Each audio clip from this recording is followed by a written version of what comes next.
Nós, humanos do século XXI, criamos muitos jeitos divertidos de preencher os poucos momentos livres de nossas vidas atribuladas.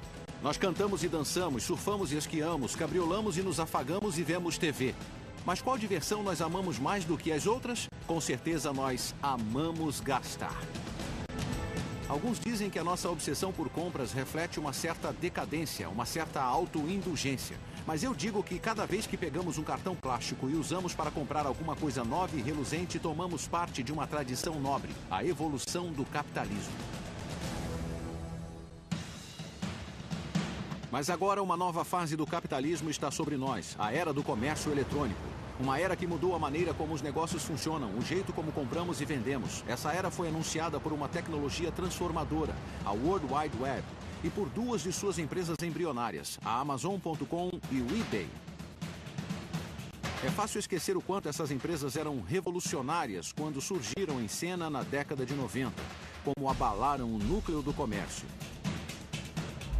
Desde a Revolução Industrial, as corporações sempre foram centradas no poder de auto-executivos sentados em seus escritórios perto do céu, e o cliente praticamente era uma reflexão tardia. Mas então a Amazon e o eBay estavam criando todo um novo modelo de comércio, cuja base era pegar a internet e arrear o poder de uma grande massa de indivíduos aqui embaixo, no nível da rua.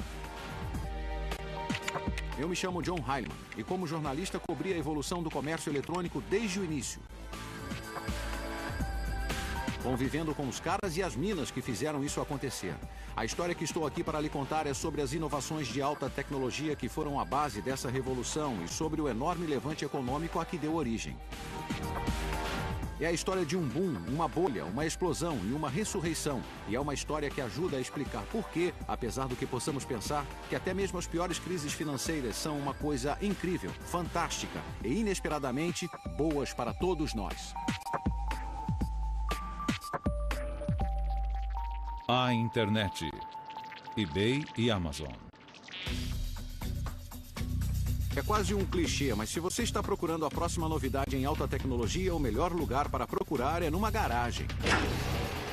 Ah, sim, a poderosa garagem. O lugar onde as maiores empresas iniciantes foram incubadas. Hewlett-Packard, Apple, a lista é interminável. A garagem que nos interessa hoje foi o local de nascimento da Amazon.com. Ficava nos subúrbios de Seattle e pertencia a um cara chamado Jeff Bezos. Bezos trabalhava em Wall Street no início dos anos 90, era muito analítico, viciado em planilhas, e quando a web surgiu, ele começou a pensar em uma maneira sistemática sobre as suas propriedades singulares e que tipo de coisas seriam ideais para vender. Ele fez uma lista após a outra e no topo sempre havia livros. Havia milhões de livros ativos e sendo editados no mundo, e você pode construir uma coisa online que não poderia existir de outra maneira. Não existe maneira de ter uma livraria física com milhões de títulos. Bezos lançou a Amazon no verão de 1995, por volta da época em que no Vale do Silício um outro cara novo, Pierre Omidyar, também estava pensando na web. Hoje, Omidyar é um multibilionário, mas na época era apenas outro programador de software idealista, mas que teve uma ideia interessante, a ideia que se tornaria o eBay. No início, Pierre Omidyar e Jeff Bezos partilhavam uma coisa em comum. Eles pensavam na web como um lugar para fazer negócios, não só para ficar brincando. Mas fora isso, Pierre era de Vênus e Jeff era de Marte. Eles não podiam ser mais diferentes. Enquanto Jeff era todo o plano empresarial, pesquisa de mercado e análise metódica, Pierre, bem, ele não tinha um plano empresarial, não tinha feito pesquisa de mercado. Ele era apenas um humilde programador de software que achou que a ideia de fazer um site de leilões online parecia bem legal. Era uma ideia da qual ele podia cuidar sozinho, digitando loucamente em seu computador. Eu achei que você talvez pudesse usar a web e usar o poder dessa tecnologia para reunir as pessoas em um só lugar, criar um mercado, um mecanismo de mercado que fosse realmente eficiente, onde pessoas comuns pudessem competir no mesmo plano com o pessoal de cacife muito alto. Então, era isso que eu me propunha a fazer com o eBay. Omidyar acreditava que um site de leilões na web seria mais justo e mais acessível do que qualquer mercado existente. Então ele decidiu fazer tudo acontecer sozinho em um fim de semana prolongado, em setembro de 1995. E então eu me sentei no fim de semana do dia do trabalho, no meu home office, e comecei a escrever o programa. E ele era bem simples. Você podia criar um item, podia listar um item, Podia obter uma lista de todos os itens que acabaram de ser criados e então podia dar um lance por eles. Eram só essas 3 coisas. E eu estava pronto para começar. À medida que os primeiros visitantes começaram a pingar no site de Omidyar, as opções que encontravam eram bem escassas. Um monte de coisas relacionadas a computadores, mas uma diversidade de itens bem aleatória. Roupas íntimas e autografadas de celebridades, um caminhão de bombeiros de brinquedo, uma lancheira de super-herói. Meu Deus, isso parece o início de glória de uma empresa iniciante com potencial para ser uma empresa transformadora ou um monte de porcarias inúteis de segunda mão. Se pensou neste último, bem, esse é mais um motivo pelo qual você não é bilionário e Pierre Omidyar é. Então a Amazon e o eBay alcançaram um certo sucesso quase que imediatamente.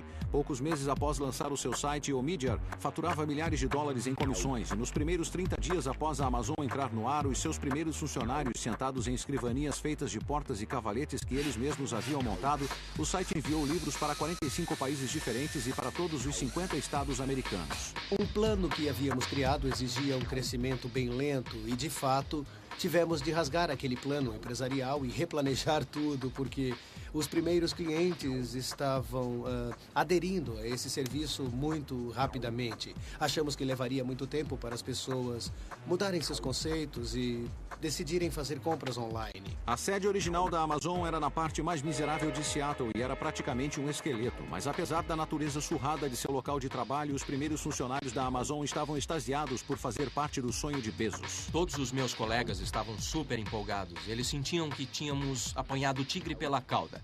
E dava para sentir que não seria um local de trabalho comum. Todos tinham essa sensação de vamos fazer história aqui. O sucesso precoce da Amazon e do eBay não passou despercebido em Wall Street, onde certos analistas ficaram pasmos ao descobrir a velocidade com que a web estava se espalhando. Uma de suas figuras mais proeminentes era Henry Blodgett, que havia se tornado um dos garotos propaganda da bolha e mais tarde um dos bodes expiatórios por sua explosão. De repente, a empresa começou a apresentar resultados incríveis, um trimestre atrás do outro, e o tráfego ia muito além do que qualquer coisa que já haviam medido. Realmente foi incrível de olhar e dizer como pode estar crescendo tão rápido. Quanto? Bem, considere isto. Depois da invenção do rádio, levou 38 anos para que 50 milhões de pessoas o estivessem ouvindo. Com a TV, levou 13 anos. Mas uma vez que a internet foi aberta para o público em geral, levou apenas 4 anos para que ela tivesse 50 milhões de usuários. Esse era um crescimento explosivo com certeza, mas o que o causava? Bem, para responder isso, precisamos ser meio geeks. Temos de entender a colisão entre duas tecnologias e duas leis que as tornaram únicas na história da humanidade. A primeira tecnologia foi o chip de silício, governada pelo que se chama Lei de Moore. Cunhada por Gordon Moore, cofundador da Intel há mais de 40 anos, a Lei de Moore dita que a velocidade e a potência de circuitos integrados, de microprocessadores a chips de memória, duplica a cada 18 meses. Mas a sua reação a isso pode ser: e daí? O objetivo da duplicação é que, se no decorrer do tempo, você pensar em quantas etapas de duplicação são necessárias para conseguir um número absurdo, vê que não precisa de tantas etapas. Então, por exemplo, para ir a 1 milhão, você só precisa de 20 etapas. Então, em poucas etapas, você atinge um crescimento absurdo.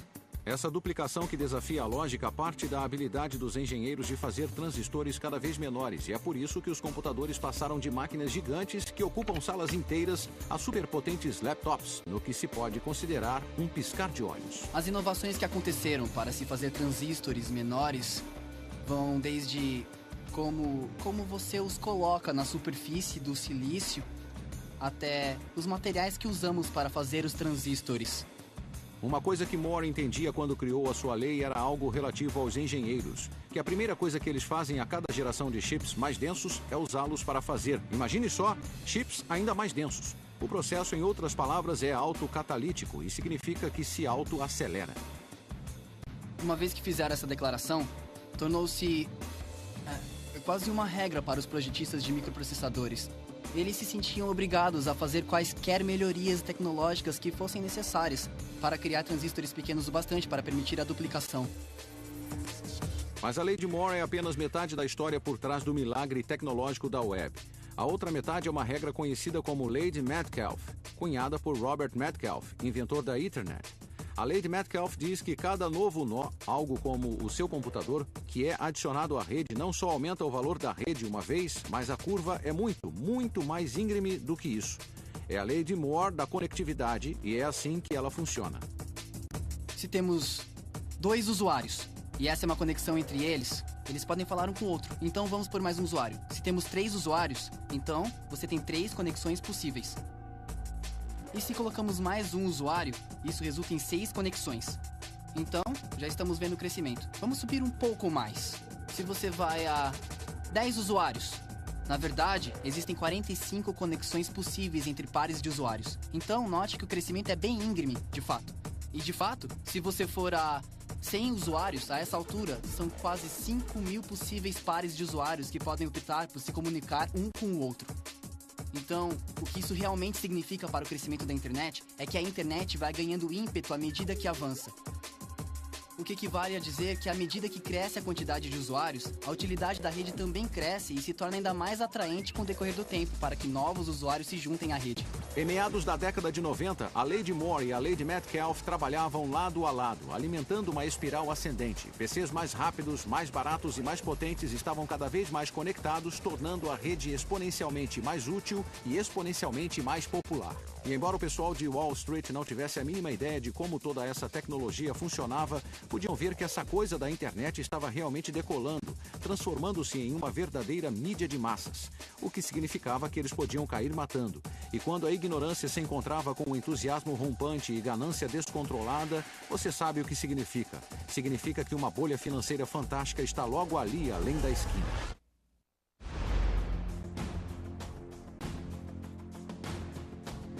A história nos conta que toda grande onda de inovação transformadora vem acompanhada de uma mania financeira. O exemplo mais famoso é o frenesi ferroviário que tomou os Estados Unidos e a Grã-Bretanha nos idos de 1800. Por volta da mesma época, havia muita especulação a respeito do telégrafo.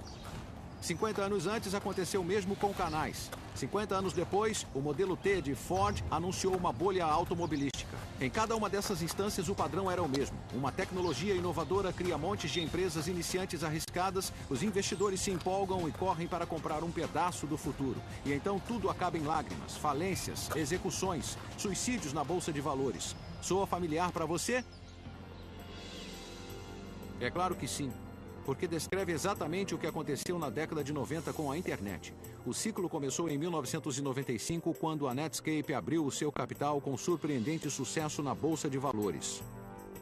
Um ano depois, aconteceu o mesmo com empresas de ferramentas de busca como a Yahoo e a Excite. E um ano depois disso, era a hora de Jeff Bezos dar o próximo passo e empurrar o boom da web no caminho para se tornar uma bolha. A abertura do capital da Amazon aconteceu em maio de 1997. A empresa tinha apenas 2 anos, tinha pouca e preciosa receita e nenhum lucro. Mas Bezos já estava chamando a Amazon de a maior livraria da Terra e anunciando seu potencial pelos 4 cantos. As pessoas desprezavam dizendo, espera aí, é só uma livraria, não é lucrativa, o dinheiro dela vai acabar e ela vai falir. E então outros diziam, não, é uma Dell, é um modelo novo e incrível, eles vão crescer muito rápido. Então, desde o início foi tremendamente controverso. Jeff Bezos não escondia o fato de que estava lá para mudar as regras do comércio. Certa vez ele e eu estávamos discutindo o aspecto mais não convencional e certamente o mais controverso da abordagem da Amazon. O fato de que, embora sua receita continuasse, continuou perdendo cada vez mais dinheiro. E então Bezos se inclinou do outro lado da mesa e disse, quase ninguém sabe disso, mas na verdade fomos lucrativos durante um tempo, mas isso foi só por um trimestre e nós não gostamos de admitir porque foi um acidente. Sempre que Jeff tinha a oportunidade, ele baixava os preços para que houvesse maior crescimento. Muito diferentemente de outros executivos de empresas que mantinham os preços para ter maiores lucros. A verdade seja dita, Bezos não estava dizendo que os lucros não importavam, ou que a Amazon podia continuar perdendo dinheiro indefinidamente. Ele estava dizendo que naquele momento crucial da corrida do ouro para garantir seu lugar na web, lucros poderiam e deveriam ser sacrificados temporariamente em favor do crescimento rápido. A estratégia de Bezos resumia-se a 3 palavras simples: cresça muito rápido. Crescer rapidamente era realmente importante para nós, era a nossa estratégia principal. E o motivo é porque Sabíamos que podíamos oferecer aos clientes uma experiência melhor se tivéssemos uma certa quantidade de escala. E para a Amazon, algo que era essencial para crescer rápido era convencer os clientes a confiar a ela uma de suas informações pessoais mais valiosas, o número de seu cartão de crédito. Com consumidores vindo em massa à Amazon na base da confiança e com seu comércio eletrônico conveniente e seguro, Bezos havia persuadido Wall Street a financiar a sua estratégia de perder dinheiro, mas crescer rápido. Mas o boom da internet, da qual a Amazon fazia parte, ainda parecia frágil. Ela avançava a passos inseguros. Wall Street não tinha certeza de que a web não era só uma moda e que empresas como a eBay não faziam nada para dispersar essa incerteza com seus compradores e vendedores negociando colecionáveis obscuros que vinham juntando poeira nas garagens e sótãos por todo o país. Quando criei o eBay, eu não sabia que havia tantos colecionadores por aí. Eu não sabia, não sou um homem de negócios. Para começar, nem fiz uma pesquisa. Inicialmente, quando o eBay surgiu, tínhamos muitos gerentes de investimentos que ligavam e diziam: ora, por favor, você compra no escuro, é nojento, e quem quer pagar por essas coisas que não se pode ver? Estávamos contando a história sobre as pessoas basicamente serem boas, fazendo negócio uma com a outra, e foi engraçado contar a história em Nova York. As pessoas perguntavam: mesmo? Na primavera de 1998, Pierre e seus investidores se deram conta de que precisavam de uma figura do primeiro escalão do comércio no leme para fazer Wall Street levar o eBay a sério. E eles a encontraram na pessoa de Maggie Whitman, que fez MBA em Harvard, havia sido marqueteira na Walt Disney e alta executiva da fabricante de brinquedos Hasbro. Realmente estávamos tentando definir a empresa em termos de colecionáveis, porque 98% dos itens no site eram de fato colecionáveis. 8% dos itens no site eram Beanie Babies, mas não divulgávamos isso. O eBay abriria o seu capital a público em setembro de 1998, um momento em que a economia mundial estava balançada devido à crise financeira russa daquele verão. Alguém compraria ações de uma empresa que, à boca pequena, era chamada de mercado das pulgas? Ninguém sabia, e a incerteza só aumentou quando na manhã da abertura as bolsas abriram e nenhuma ação do eBay foi comprada. Chegamos à Nasdaq naquela manhã para ver a primeira venda no painel.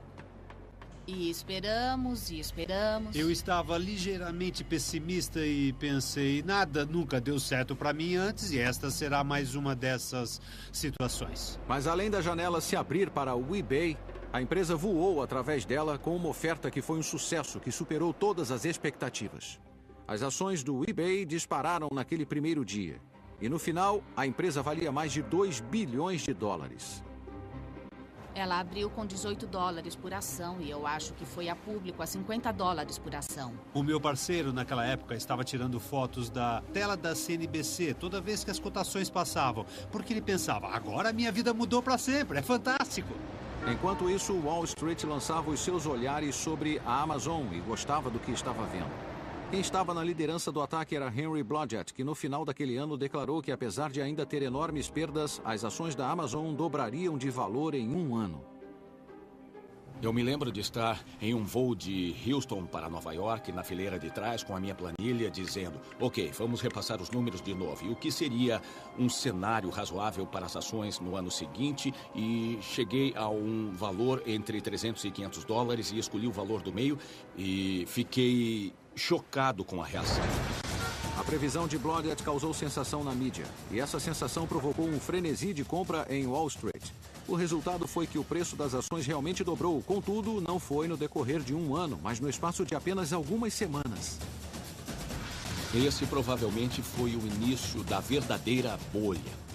A formação inicial da bolha da internet estava oficialmente terminada e a era de loucura autêntica e descontrolada havia começado. De repente, milhões de norte-americanos e investidores no mundo todo estavam correndo para seus corretores, arrebanhando ações de qualquer empresa com um .com depois do nome, alimentando o maior frenesi especulativo desde a tulipamania de Amsterdã no século XVII. A abertura do capital da Amazon e do eBay fizeram Jeff Bezos e Pierre Omidyar mais ricos do que Creso. No papel, pelo menos. Mas isso também teve um efeito maior. A abertura do capital os tornou famosos. À medida que sua história se espalhou, eles inspiraram legiões de imitadores, estudantes de administração em todo o país que de repente começaram a carregar o carro e se dirigir para o Vale do Silício. Quando saí de São Francisco no início de 1998, a migração mal tinha começado. Mas no final daquele ano, após a abertura do capital do eBay e a conscientização de que os turbilhões da economia mundial não iriam afetar o boom, uma nova corrida do ouro estava a pleno vapor. Você podia ver grupos de exploradores de .com passando pela ponte da Bahia, armados de laptops e planos empresariais inacabados, em vez de paz e picaretas. E quem podia culpá-los? A julgar pelo eBay e pela Amazon, tudo parecia muito fácil.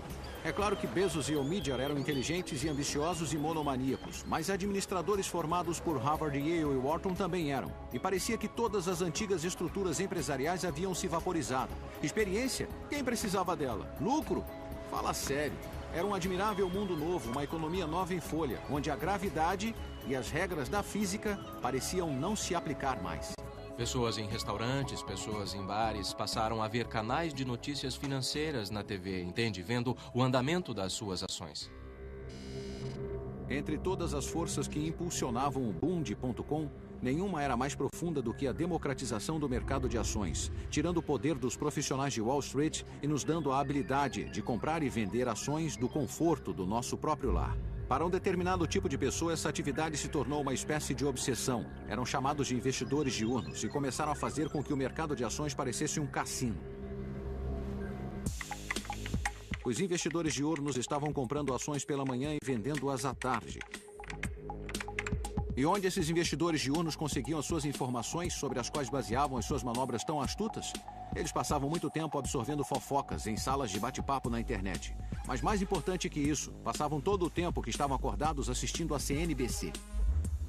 Era como um esporte nacional e uma obsessão, de certa forma, e pessoas que nunca sonharam em comprar ações antes estavam mergulhando direto nelas. Já que a mídia e os mercados mostravam uma fome insaciável por qualquer empresa associada ao comércio eletrônico, parecia que todo programador de software no país estava doido para satisfazer esse apetite. Um desses programadores era Philip Kaplan, que mais tarde criaria um site com crônicas sobre as fraquezas da bolha.com. Eu ia lá, fazia um trabalho e saía com um cheque de $40 mil, um cheque de $100 mil. Havia muito dinheiro sendo lançado em direção a essa coisa. Era como, eu posso erguer uma rede, pegar só um pouquinho para mim? O dinheiro fluía mais no Vale do Silício, é claro, onde a cultura da autopromoção excessiva começou a se instaurar. Um serviço de passagens online baseado em São Francisco comemorou a sua mudança de nome com uma festa para 3 mil pessoas em um hangar de aviões.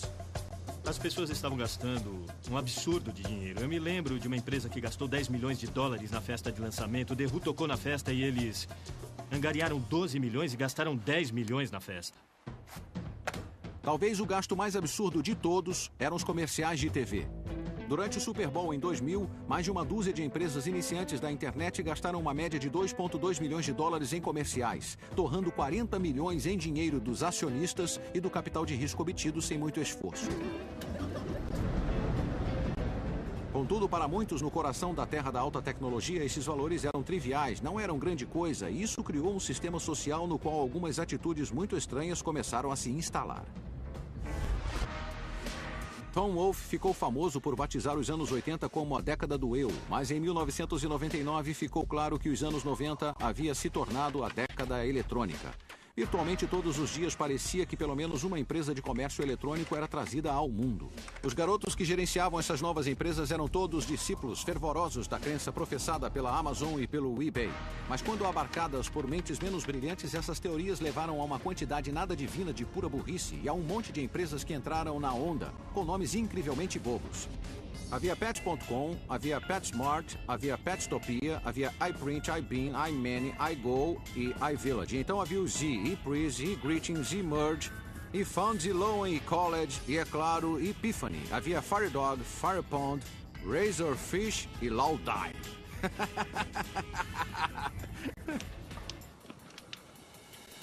Poucas dessas empresas tinham qualquer motivo plausível para existir, muito menos um entendimento básico de estratégia ou economia. Foi uma época muito carregada, muito energética, quase frenética, quando era fácil se perder e perder parte de seu bom senso.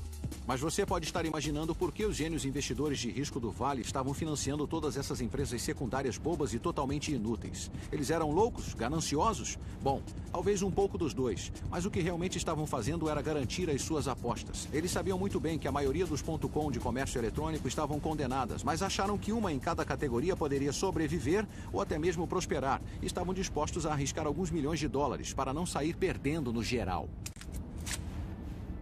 Estávamos brincando com fogo, mas era preciso ou você estava fora do jogo. E quanto aos investidores profissionais de Wall Street, eles não se deram conta de que estavam no meio de uma bolha lunática e especulativa? A maioria das pessoas estava pensando, ok, não, nem todas vão sobreviver, mas ainda não sabemos exatamente quem vai e quanto tempo vai levar. E enquanto isso, o castigo que levávamos por não dominarmos o setor, por sentar aqui e dizer, algum dia vai explodir, é que muitos de nós eram despedidos. Blodgett sabia que muitas empresas de comércio eletrônico eram fundamentalmente instáveis, mas o argumento dele era que isso não era necessariamente um bom motivo para não comprar as suas ações. Para ele, o problema era que, de vez em quando, ele punha sua opinião sincera dessas empresas em e-mails particulares que, mais tarde, voltariam para assombrá-lo quando a bolha estourou.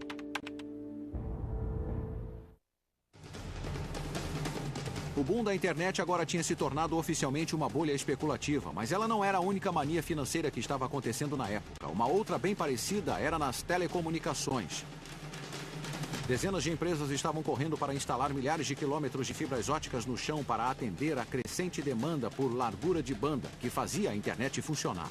Para entender por que isso é importante, mais uma vez é hora de um papinho técnico. Como a maior parte da tecnologia da internet, as fibras óticas dependem das propriedades extraordinárias de materiais ordinários. O chip de silício começa como areia e o cabo de fibra ótica é feito de vidro ou plástico.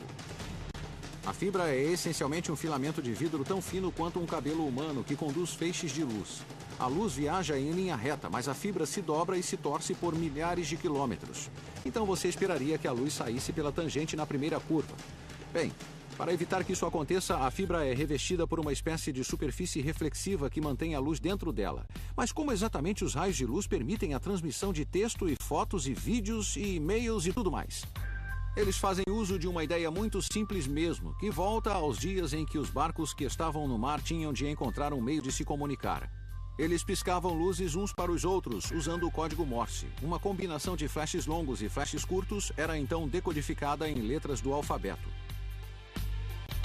É assim que a fibra usa a luz para conduzir informações. A luz não é um feixe contínuo, é um feixe de pulsos representando os uns e zeros que compõem o código de computador. Mas enquanto um operador de código Morse pode no máximo mandar 1 ou 2 flashes por segundo, os cabos de fibra ótica podem conduzir cerca de 10 bilhões de pulsos de informação digital a cada segundo. Agora você pode perguntar, como a internet lidou com essa enorme explosão de usuários e dados? Por que ela não travou? A resposta está em um pensamento extremamente inteligente, mais simples, com o qual todos estamos familiarizados, mas em um contexto diferente. Acontece que os dados são direcionados pela internet praticamente da mesma maneira que as placas de rua orientam os motoristas pela malha viária. Veja como funciona. Digamos que você parte de Nova York e quer dirigir até Boston.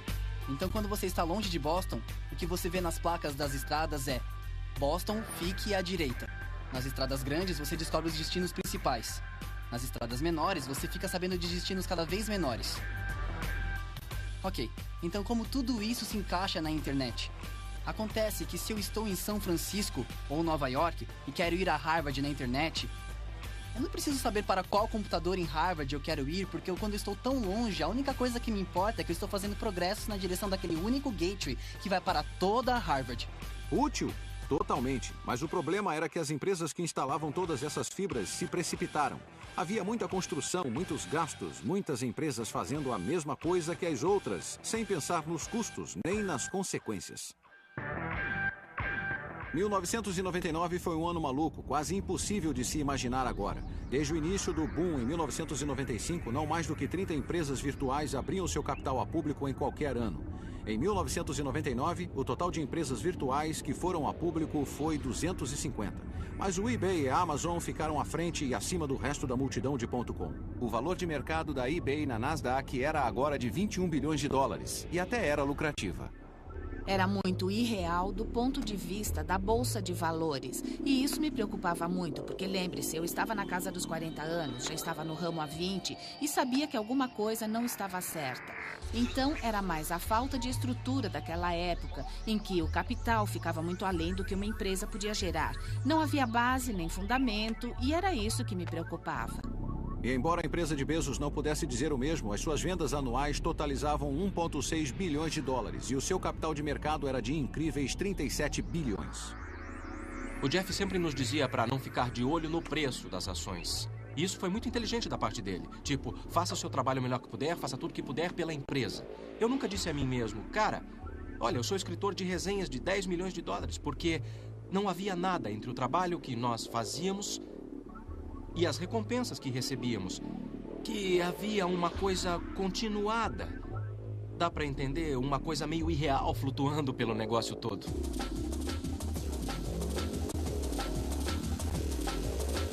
Mas à medida que a virada do milênio se aproximava, Jeff Bezos recebeu uma accolade que no passado tinha sido comparada àquela de Mahatma Gandhi, Martin Luther King e Adolf Hitler. Ele foi nomeado Pessoa do Ano da revista Time como a incorporação do comércio eletrônico. Para Bezos era uma honra e tanto, um sinal de que ele havia sido elevado ao panteão dos ícones comerciais americanos. Mas mentes mais cínicas interpretaram de outra maneira, como um sinal de que o fim era iminente.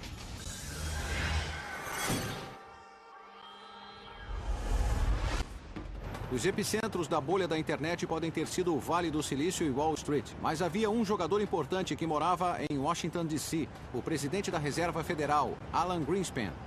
Embora Greenspan tenha dito que a exuberância irracional estava alimentando a bolha, ele fez pouco na década de 90 para estourá-la. Greenspan acreditava que a tecnologia estava criando uma nova economia, uma em que as antigas regras não mais se aplicavam. Mas depois de testemunhar a subida desenfreada da Bolsa de Valores em 1999 e vislumbrar sinais de que a economia estava próxima de um superaquecimento, Greenspan decidiu que finalmente havia chegado a hora de esfriar as coisas. Em fevereiro de 2000 e então novamente em março, a Reserva Federal elevou os juros ao seu nível mais alto desde 1995, ações que mostravam que Greenspan agora estava determinado a pôr um fim na bolha. E ao mesmo tempo que Greenspan tomava suas atitudes, Wall Street começou a treinar um olhar mais sábio sobre as suas queridas.com. A época das festas, que muitos esperavam trazer uma onda de receita às empresas de comércio eletrônico, tinha se provado uma grande decepção. De repente, Wall Street começou a duvidar da sabedoria por trás do cresça e rápido e a suspeitar que muitos varejistas da web não passavam de um castelo de cartas, algo que o programador e escritor Philip Kaplan já conheciam há algum tempo. Havia sites de comércio eletrônico que montamos que eu sei que o cliente teria gasto 2, 3, 4 milhões de dólares nesses sites. Eu entrava na base de dados de vez em quando e via que tiveram 20 dólares em venda, 25 dólares em venda, 100 dólares em vendas. Em 14 de abril de 1912, o Titanic teve a sua fatídica colisão com o iceberg e mergulhou nas profundezas do oceano. E exatamente 88 anos depois, a economia da internet teve um destino parecido. Naquela que seria para sempre conhecida em Wall Street como Sexta-feira Negra, a Nasdaq caiu incríveis 355 pontos, trazendo um final horrível a uma semana na qual o índice tinha caído em mais de 25%, o maior colapso da história da Bolsa de Valores. E depois da Sexta-feira Negra, não eram só as empresas iniciantes inúteis que estavam com problemas.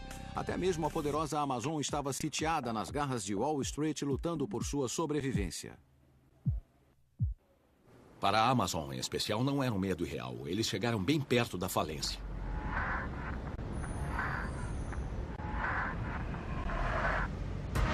À medida que as ações da Amazon mergulharam também os papéis de James Marcus, funcionário da Amazon. Ele não era mais o escritor de resenhas de livros mais rico do planeta.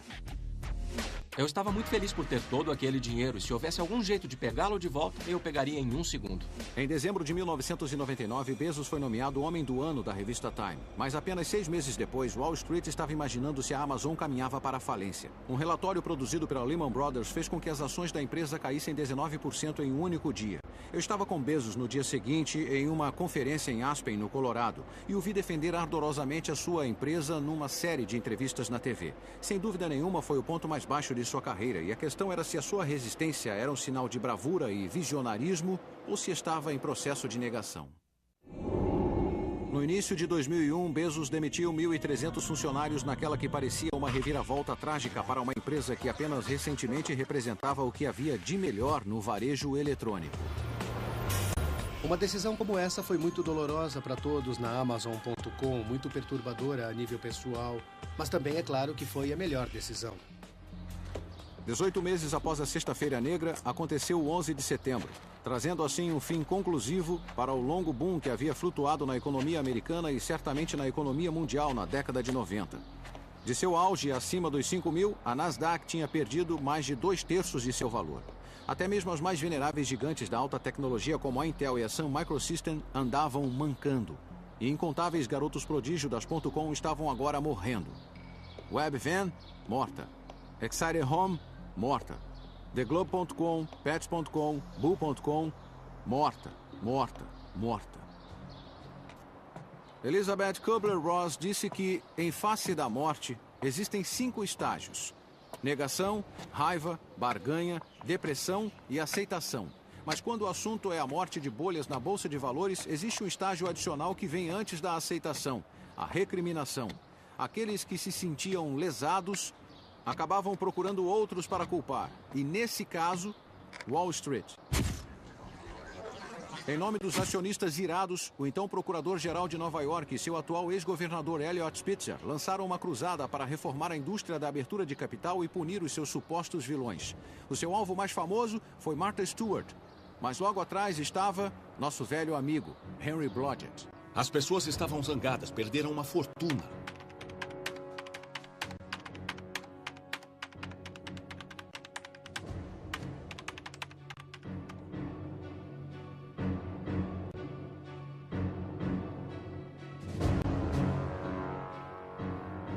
Eu não posso entrar em detalhes sobre os e-mails, mas certamente, de uma outra perspectiva, sim, eu me aproveitei da onda da internet. Tive muita sorte em termos de marcar presença quando marquei e estava otimista em relação às empresas certas na hora certa, então tive um grande benefício com o boom e então acho que eu, provavelmente, mais do que qualquer outro analista, senti o peso da queda quando ela chegou ao chão a toda velocidade. 5 anos depois, a amargura em relação à bolha da internet diminuiu e as pessoas entraram na fase da aceitação. Mas quem ainda olha para trás, a bolha ainda parece como um momento de insanidade temporária, no qual muita gente boa foi enganada por um monte de larápios do futuro digital. No geral, foi uma coisa bem ruim. Mas existe de fato uma outra escola de pensamento, uma imbuída de uma capacidade maior de perspectiva histórica e lógica econômica. Uma que vê que a bolha teve as suas virtudes e que a dor que ela causou foi o preço que pagamos pelo progresso. A grande queda das .com de 2000 e 2001 foi realmente por qualquer perspectiva. Cerca de 3,5 trilhões de riqueza em papéis que se evaporou no espaço de um ano. Mas não foi um evento singular. Quando a bolha das ferrovias estourou, as ações das ferrovias perderam 85% de seu valor quase da noite para o dia, e o colapso das bolhas dos automóveis, dos canais e dos telégrafos também causaram pânico e recessão. Mas dessas bolhas surgiram a comunicação em massa e as redes de estradas e ferrovias que são cruciais para o nosso dia a dia. E o mesmo provou ser o caso com o comércio eletrônico. 1 zilhão de empresas .com burras podem ter perecido, mas um punhado de empresas não só sobreviveram, como se tornaram gigantes altamente lucrativas. Pode-se dizer de fato que a Amazon e o eBay são a Ford e a GM da economia da web. O que a Amazon e o eBay fizeram foi fundamentalmente diferente e eles o fizeram tão cedo, de maneira agressiva, e o fizeram extremamente bem, reconhecendo que a experiência do cliente era essencial, e é por isso que elas existem hoje em nossas corporações globais multinacionais. As lições dadas pelo eBay e pela Amazon realmente são de que as empresas de comércio eletrônico mais bem-sucedidas fizeram mais do que apenas usar a web para vender coisas. Elas entenderam que você precisa usá-la para dar poder às pessoas comuns de maneiras fundamentalmente diferentes do antigo sistema de cima para baixo, unilateral, unidimensional de tamanho único, que dominava o comércio na economia pré-web. E essa é a ideia do eBay, dar poder às pessoas comuns, para usar as ferramentas da maneira que elas bem quiserem. Então, dando um passo para trás e deixando as pessoas livres. Embora os detalhes sejam diferentes, a abordagem da Amazon é parecida. É dar poder aos seus clientes, mesmo quando esse poder às vezes chateie os seus fornecedores.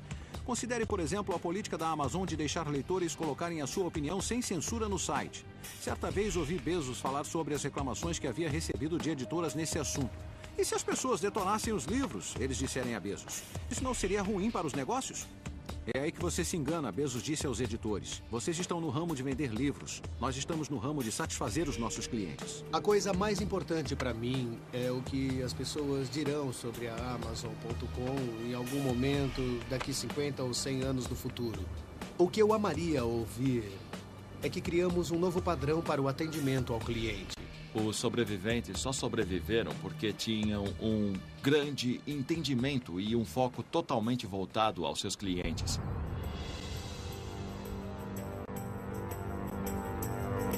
Mas e os perdedores? Você pode perguntar. É claro que toda a dor e sofrimento e dizimação de riqueza pesava mais do que a sobrevivência de algumas empresas perenes. No auge da queda, fiz essa pergunta a Andy Grove, o lendário presidente da Intel. Grove é cético de nascença e durante a bolha das .com não havia outro mais cético do que ele. Grove argumentava que a bolha tinha na verdade sido uma coisa boa. E o que toda essa incrível loucura fez, disse ele, foi atrair somas indizíveis de bilhões de dólares na construção da infraestrutura da internet. Tudo, desde cabos de fibra ótica à base de dados de clientes da Amazon. Embora essa estrutura acabasse sendo construída de qualquer maneira, continuou ele, ela aconteceu no decorrer de 5 anos em vez de 15. Uma grande vantagem para os Estados Unidos e para o mundo. Grove também fez outro argumento, de que as .com tinham prestado um serviço inestimável ao meter medo em empresas de cimento e tijolo, obrigando-as a levar a web a sério, para se tornarem empresas virtuais, quase contra a sua vontade. Então as .com não morreram em vão? Eu perguntei. Não, Grove respondeu. As .com se jogaram no fogo, mas como resultado criaram uma chama mais alta. Muitos empregados foram perdidos, sabe, empresas fracassaram. Mas também é verdade que a partir disso, muitas novas empresas foram criadas, se tornaram duradouras e a economia foi genuinamente transformada. O conceito de destruição criativa é famoso na economia e parece uma descrição adequada do que aconteceu na era das .com e o que está acontecendo agora.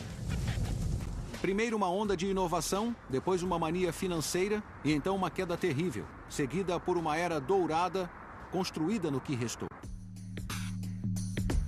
Nascendo das cinzas das .com e dos sucessos da Amazon e do eBay, existe toda uma nova estirpe de empresas gerenciadas por uma nova estirpe de empreendedores. Quem são esses empreendedores? São as pessoas que foram queimadas antes, então elas têm essa experiência que vai garantir que não cometam os mesmos erros de novo. Eu acho que a internet realmente é isso. A internet é para conectar indivíduos ou conectar indivíduos à informação. Fora do Vale do Silício, é verdade, você não encontrará tanto consenso de que estamos entrando na era do ouro digital. Mas, de certa maneira, esse pode ser o maior testamento do quanto a web e o comércio eletrônico em particular avançaram na última década. O futurista John C. Brown certa vez observou que quando uma tecnologia chega à amenidade, quando se torna onipresente e essencial, ela desaparece e se torna invisível. Pense na eletricidade, pense nos aviões e automóveis e no ar-condicionado. Como as ferrovias que atravessam o país, a web está se tornando a base da nossa economia, nos levando até nosso destino tão suavemente e eficientemente que não nos damos conta da velocidade em que estamos avançando. Versão brasileira, DPN Santos.